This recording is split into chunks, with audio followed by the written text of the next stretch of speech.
Hello everyone, আসসালামু আলাইকুম। Welcome back to my new video. আজকে আমরা চলে গিয়েছিলাম সদরনন্দপুর রেলওয়ে স্টেশন, সিরাজগঞ্জ।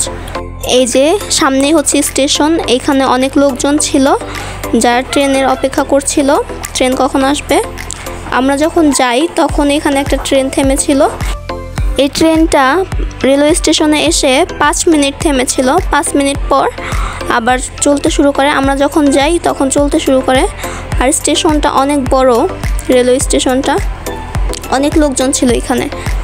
আর এই পাশে হচ্ছে রেলওয়ে স্টেশনের টিকিট কাউন্টার। একটা ট্রেন চলে যাওয়ার পর আমরা এখানে বসি এবং আরেকটা ট্রেনের অপেক্ষা করি।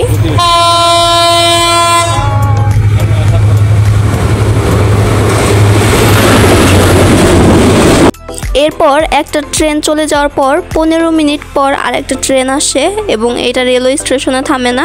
এটার গতি ছিল অনেক। যাই হোক, আমরা মূলত এখানে ট্রেন দেখতে গিয়েছিলাম। এরপর আবার আমরা বাসার উদ্দেশ্যে রওনা করি। আজকে এই পর্যন্তই। সকলে ভালো থাকুন, সুস্থ থাকুন। আল্লাহ হাফেজ।